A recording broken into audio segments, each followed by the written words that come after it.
Et puis, éventuellement, vous pourrez acquérir un livre de Marie et le faire dédicacer. Voilà. Merci.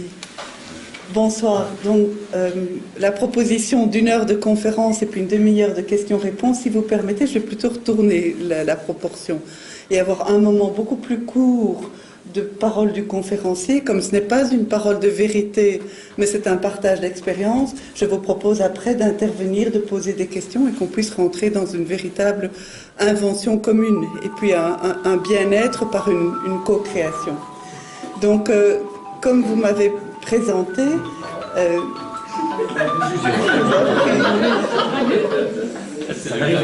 oh, je vous en prie. Donc, comme j'ai été présentée, j'ai eu la grande chance de cumuler 2 grands défauts. Le premier, c'est d'être professeur de mathématiques, et le deuxième, c'est d'enseigner dans ce que vous appelez une école de terrain sensible, ce que notre ministre en Belgique a le charme, l'audace, le culot, d'appeler une école de, entre guillemets, discrimination positive.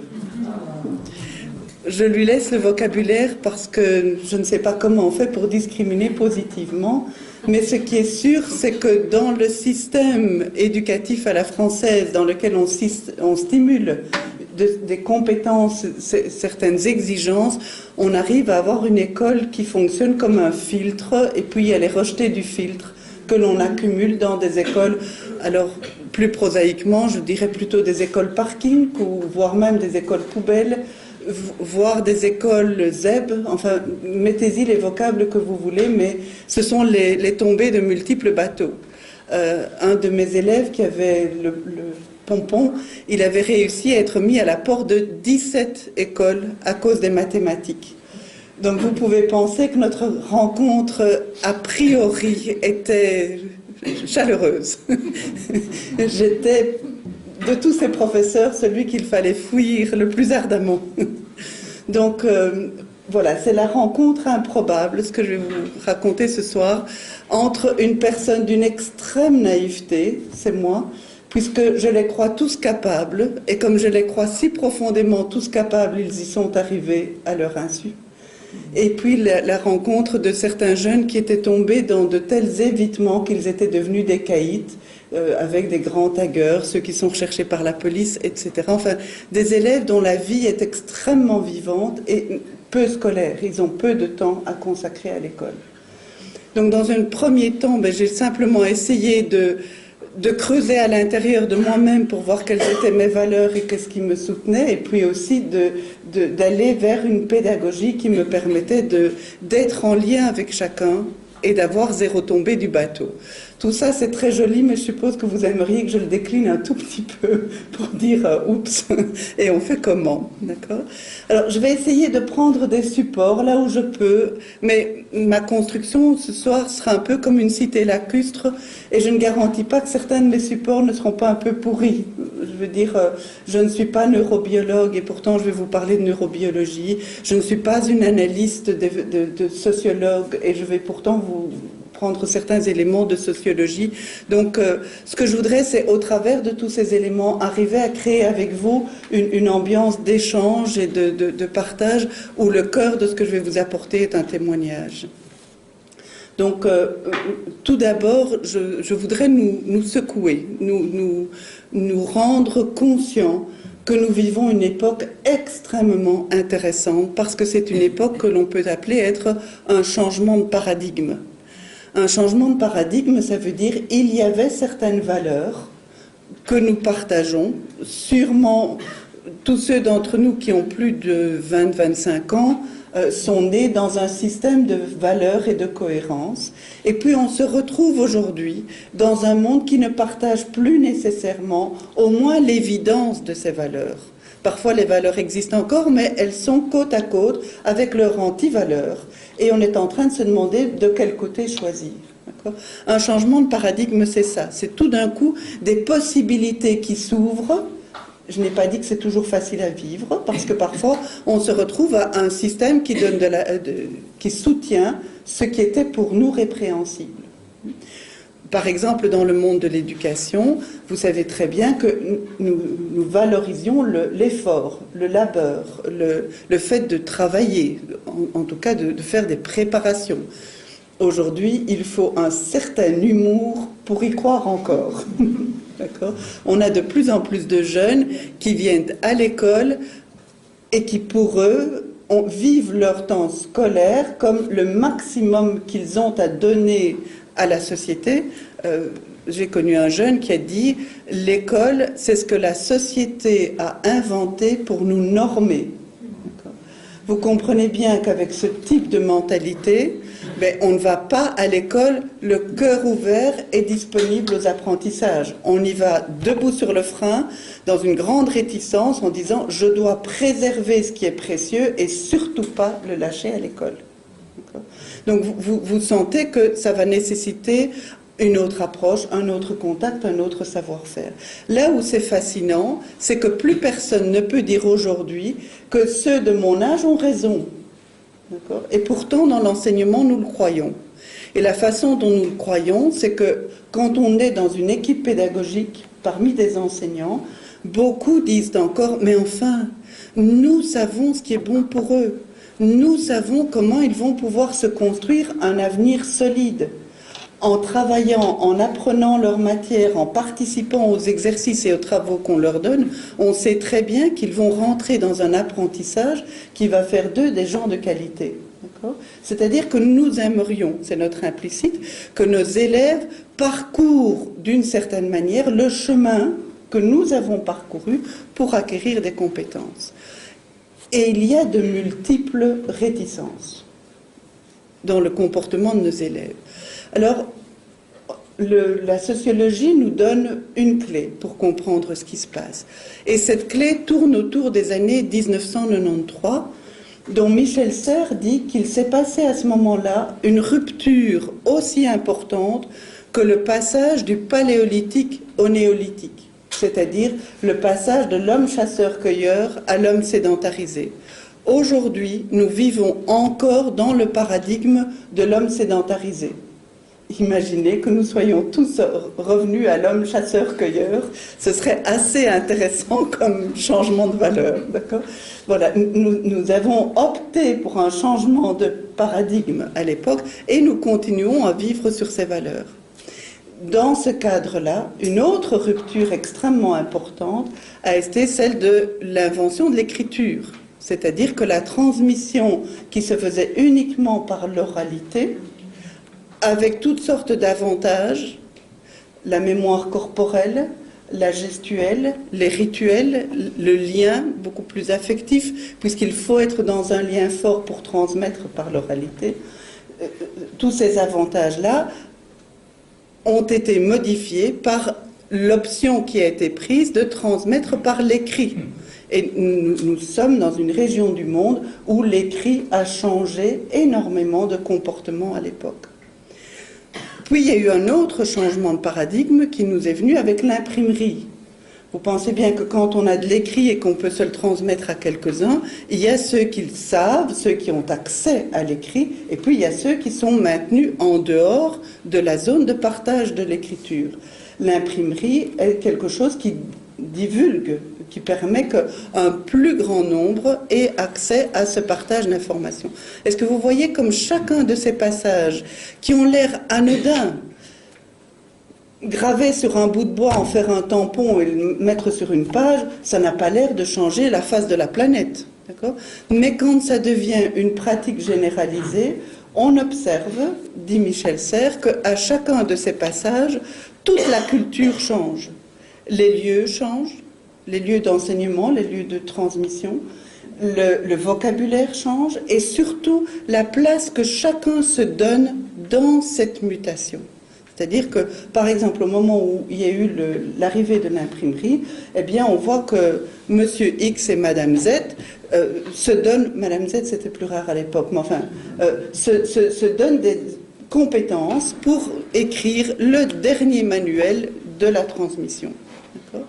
Michel Serres est impressionné de notre manque de conscience que nous sommes en train de vivre maintenant, un changement de paradigme au moins aussi important et que nous donnons si peu d'attention au changement de lieu, au changement relationnel et au changement de matériel dont on aurait besoin. Maintenant que je vous ai dit ça, que s'est-il donc passé autour des années 1993 ? Voilà, c'est l'arrivée de l'Internet. D'accord ? Et l'Internet, pour beaucoup d'entre nous, en tout cas pour moi, signifie que j'essaie tout le temps de m'y mettre. Je m'adapte. Et puis quand je vois que je ne suis pas assez en forme, j'ai mes enfants qui derrière disent même « Maman, quel dinosaure, enfin !» Et hop, je reçois le programme ou la formation qu'il faut pour me rebooster juste le petit coup qui va tenir quelques années. Mais ça reste toujours une emplâtre sur une jambe de bois. Je ne suis pas construite comme ça. D'accord ? Mais par contre, mes enfants, eux, ils sont tombés dedans dès la naissance et ils jouent avec ça. Et donc, il y a un grand clivage entre comment moi j'ai été construite et ce que je suis prête à transmettre et les jeunes que j'ai dans mes classes. Ça va ? Ils sont d'un monde et moi d'un autre. Donc, une fois qu'on en prend conscience, il me semble que le plus intéressant, c'est de commencer par se demander, mais qu'est-ce que nous apporte Internet ? D'accord ? Puisque c'est leur monde à eux. Je vais décliner. Je ne dis pas du tout que ce sera exhaustif, mais ça va nous permettre de comprendre dans quelle situation nous nous trouvons. La première chose, c'est que Internet, c'est l'illusion du savoir universel. Il vous suffit de cliquer, si vous êtes doué, quelques clics, si vous êtes comme moi, un peu plus, parce qu'on se perd en route. Mais enfin, normalement, les formules d'intégrale, le carré parfait, tout ça se trouve, il ne faut pas être doué pour aller les chercher. Quel sens a donc un adulte qui vient de façon assez rébarbative quand même, pendant 50 minutes, vous bassiner des trucs qui sont dans la boîte ? Ça va ? Donc, le jeune qui a l'habitude de contrôler son temps par la zappette, il zappe son prof, forcément. Vous savez qu'il y a des études qui sont faites pour savoir quel est le temps d'attention que notre cerveau peut donner à une image. Ça va ? Qui, d'après vous, paye ces études ? L'éducation nationale ? Non, ça c'est garanti. La publicité. D'accord ? Et donc, il n'y a pas très longtemps, le temps était de 1 minute 10. Nous en sommes à moins de 58 secondes. Pourquoi ? Parce que dès que la publicité s'approprie 1 minute 10, ils font 1 minute 8. D'accord ? Donc nous nous habituons à 1 minute 8, ils font 1 minute 5. Vous comprenez le système ? Donc, moi, quand je donne cours, je suis 50 minutes. Vous vous rendez compte combien de temps publicitaire ça représente ? Plus de 60 images publicitaires, 50 minutes, habillées pareil, à dire les mêmes bêtises, devant des élèves totalement fascinés, ça je peux vous le dire. Oui, donc on peut dire que le pari d'emblée n'est pas particulièrement gagnant. Hein? Si mon cours avait dû être donné dans le poste, on m'aurait vu avec toute ma garde-robe, en voix off, avec des images flashantes, de trucs extraordinairement intéressants. Voilà le genre de discours auquel mes élèves sont habitués. Dans quelle pauvreté je me trouve à n'avoir que ma bonne volonté pour essayer de les convaincre que c'est intéressant, hein, majeur. Juste une question pour voir si vous allez me suivre longtemps. De quelle couleur était le corridor que vous avez monté ? Vous pigez ? Eh bien là, vous vous rendez compte que nos cerveaux sont construits pour zapper. Nous devons biologiquement avoir en permanence une fonction d'amnésie.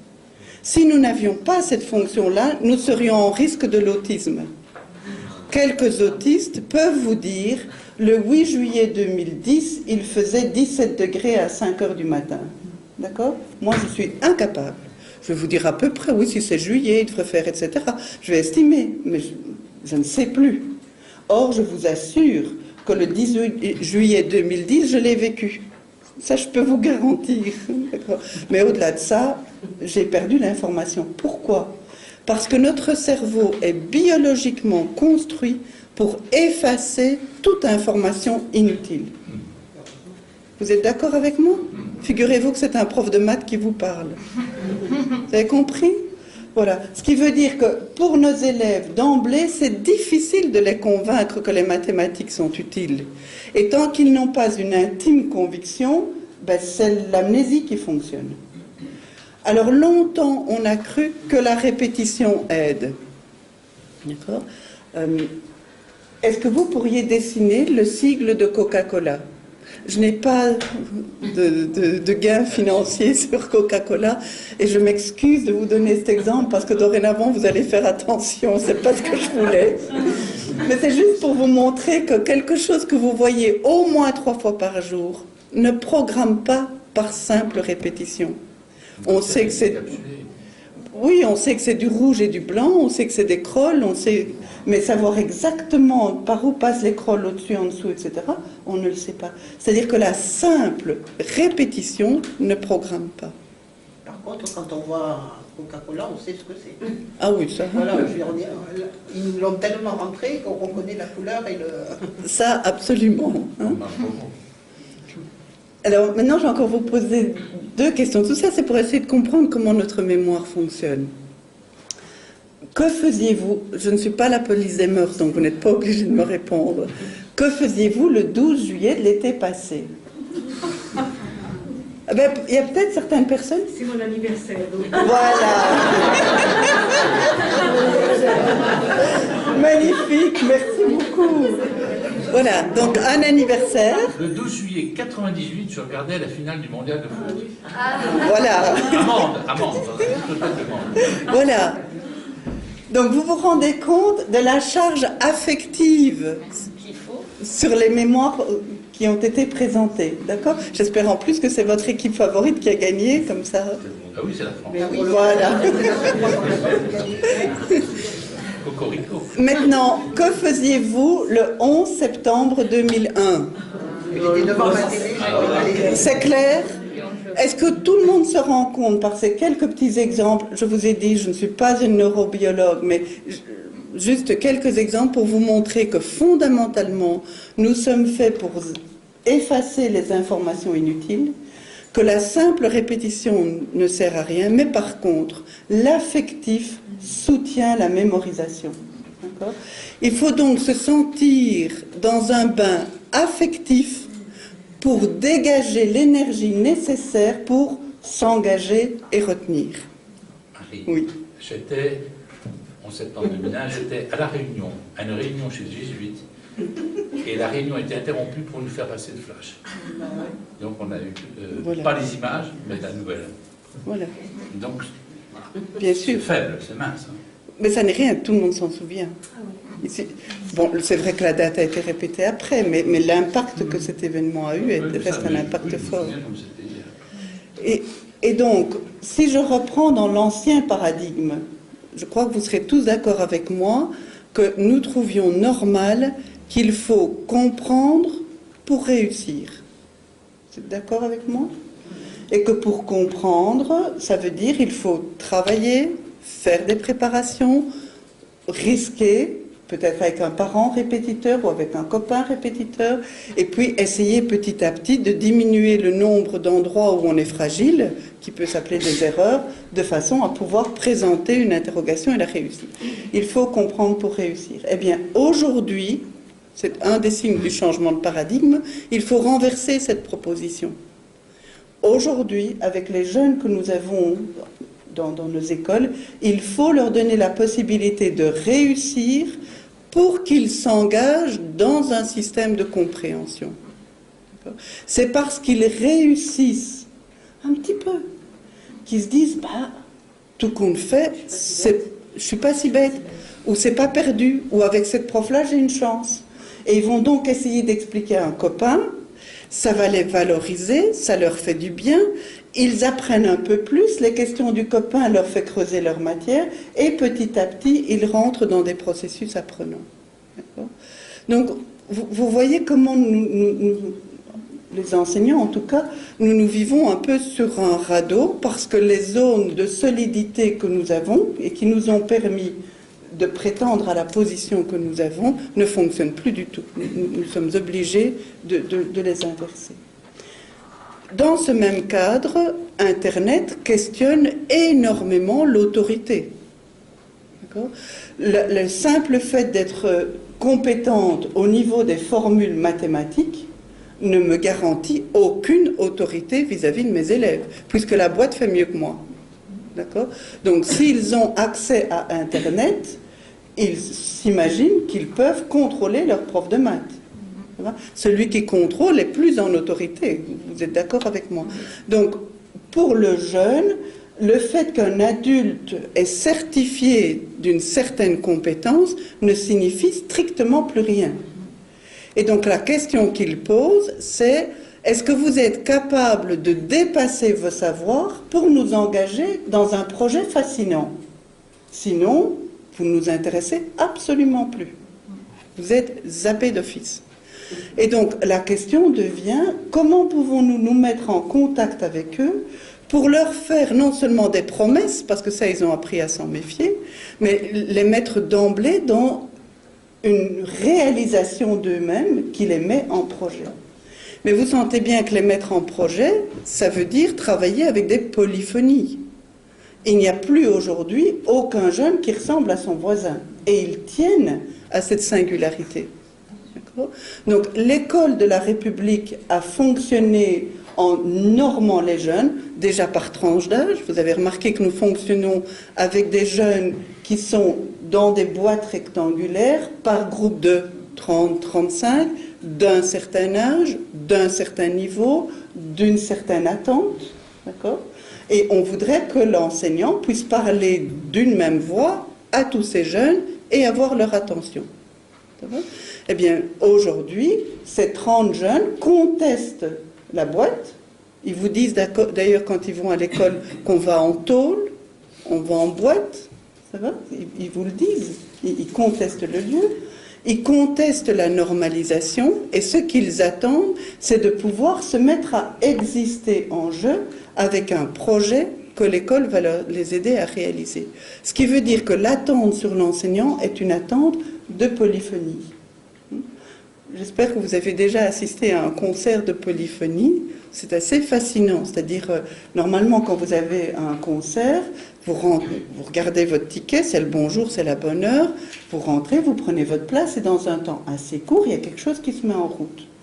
Quand vous allez à une polyphonie, vous allez douter 5 fois peut-être que vous n'avez pas les bonnes lunettes, ou que ce n'est pas le bon ticket, mais il doit se passer quelque chose, parce que vous êtes, semble-t-il, selon votre ticket, dans la bonne salle le bonjour, et il n'y a strictement rien qui se passe. D'accord ? Tout le monde a l'air paumé. Les autres gens ne sont même pas encore assis. Donc vous vous dites, mais vraiment, c'est ma culture qui déglingue, quoi. Je suis dans un monde de fous.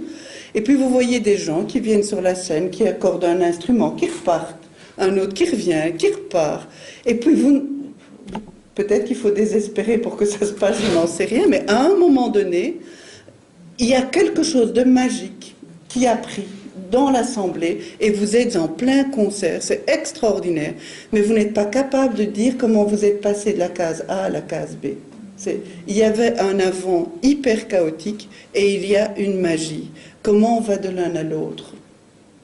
Ça, c'est extrêmement difficile à mettre sous le microscope. C'est la situation que nous vivons aujourd'hui dans des groupes de jeunes.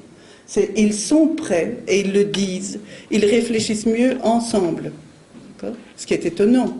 Nous avons été éduqués à approfondir notre réflexion de façon individuelle et à pouvoir apporter au collectif les fruits d'une réflexion individuelle. Eux nous disent, on doit être ensemble pour pouvoir réfléchir. Donc, j'avais parlé de la question de l'autorité. Eh bien, aujourd'hui, je proposerais de remplacer le mot autorité par auteurité. C'est-à-dire que le jeune, aujourd'hui, est fort en manque de repères, fort en manque d'un adulte qui tienne dans une sorte de bras de fer où je peux y aller. Je peux être moi-même, parfois même jusqu'à être odieux. Ça va ? Parce que j'ai besoin de voir comment l'autre va tenir, comment l'autre va marcher dans ses chaussures. Et donc, ce que le jeune demande à l'adulte, c'est « montre-moi que tu as un axe personnel ». Suffisamment solide, quel qu'il soit, Vous pouvez avoir un jeune 100% agnostique qui va adorer un adulte chrétien et qui le montre, ou inversement. Ce qu'il demande, c'est que l'autre tienne. Et qu'est-ce qui le fait tenir? Ça, je le respecte. Mais il faut aller jusque-là. Vous sentez bien que ça veut dire que l'autorité, c'est d'être quelqu'un. Et ce n'est donc plus de jouer un rôle. Ce qui est une des difficultés de l'enseignement, c'est que l'on croit rentrer dans l'enseignement quand on a un diplôme, une certification et un rôle à jouer. D'accord ? Le diplôme est zappé, puisqu'on a tout autant ou sinon mieux dans Internet. Le rôle, ils n'en veulent pas, c'est pas crédible. Et donc les jeunes viennent vraiment nous chercher au corps à corps. Ils veulent voir qui nous sommes et comment nous fonctionnons.